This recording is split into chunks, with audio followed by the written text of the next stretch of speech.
Assembly ఎన్నికల formula స్థానిక ఎన్నికల్లో పనిచేయదా? 2024లో సీట్ల విషయంలో రాజీ పడిన జనసేన స్థానిక ఎన్నికల్లో మాత్రం తగిన వాటా కోసం పట్టుబట్టబోతోందా?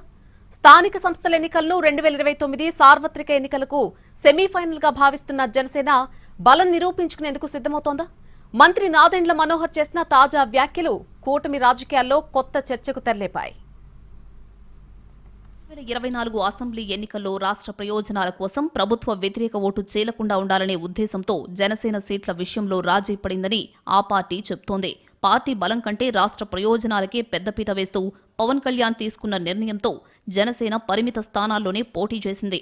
అయితే ఇప్పుడు పరిస్థితులు మారాయని జనసేన భావిస్తోంది. పార్టీ స్థాపన నుంచి జెండా మోసిన నాయకులు, జన సైనికుల్లో ఇప్పుడు ఒక చర్చ బలంగా వినిపిస్తోంది. ఎన్నికల్లో గెలిచాం, అధికారంలో భాగమయ్యాం, కానీ పార్టీ కోసం కష్టపడిన ప్రతి కార్యకర్తకు రాజకీయ గుర్తింపు దక్కిందా? పదవుల కేటాయింపులో జనసేనకు తగిన ప్రాధాన్యం లభిస్తోందా?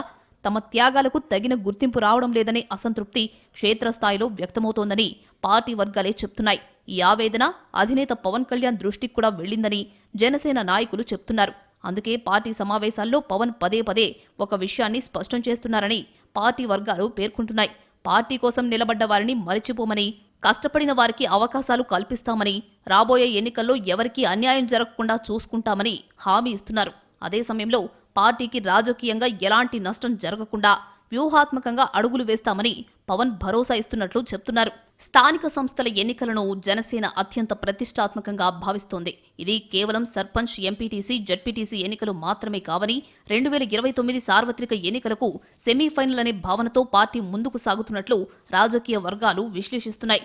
ఈ ఎన్నికల్లో పార్టీ బలాన్ని నిరూపించుకోవడం, గ్రామస్థాయిలో సంస్థాగత బలం పెంచుకోవడం, భవిష్యత్ రాజకీయ సమీకరణాల్లో తమ పాత్రను మరింత బలంగా నిలబెట్టుకోవడమే లక్ష్యంగా కనిపిస్తోంది. ఈ వ్యూహంలో భాగంగానే సీట్ల పంపకంలో ఈసారి తగ్గలేదనే సంకేతాలను జనసేన గత కొన్ని నెలలుగా కూటమి పెద్దలకు పంపుతోందనే చర్చ రాజకీయ వర్గాల్లో సాగుతోంది.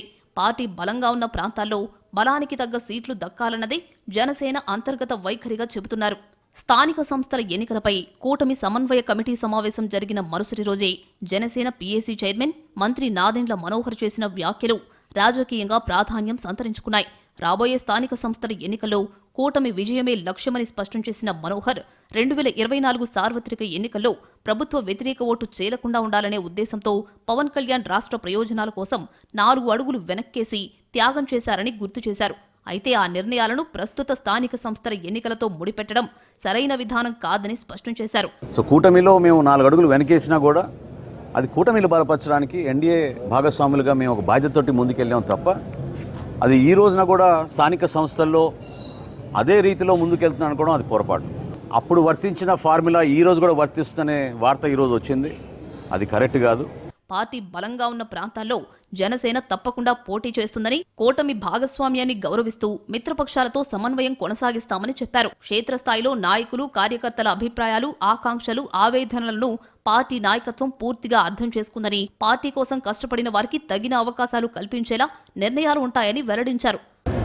రాబోయే రోజుల్లో మన బలబలాలని బట్టి, మన నాయకత్వాన్ని బట్టి, ఏ మున్సిపాలిటీలో, ఏ జిల్లాలో ఎక్కడ మనకి నాయకత్వం బాగా ఉందో వివిధ పార్టీని సమన్వయపరుచుకుంటూ Telugu Desam party, Janasena party, Bharatiya Janata party 3 కూడా ఒక బాధ్యతతోటి క్షేత్రస్థాయిలో నిలబడిన నాయకత్వాన్ని గౌరవించుకుంటూ వాళ్ళకి అవకాశాలు కల్పించుకుంటూ తీసుకెళ్లాల్సిన అవసరం ఖచ్చితంగా ఉంటుంది.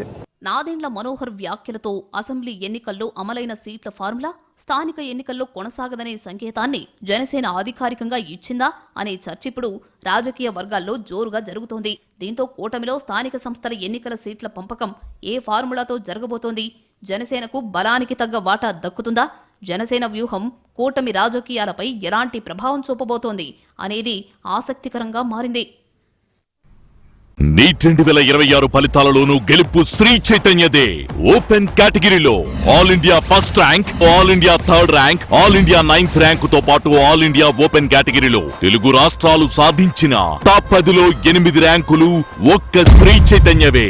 ఎన్టీఏ వారు ప్రకటించిన ఈ ర్యాంకుల్లో ఆంధ్రప్రదేశ్ నుండి మరే ఇతర విద్యా సంస్థకు కనీసం ఒక్క ర్యాంకు కూడా లేదు, లేనే లేదు.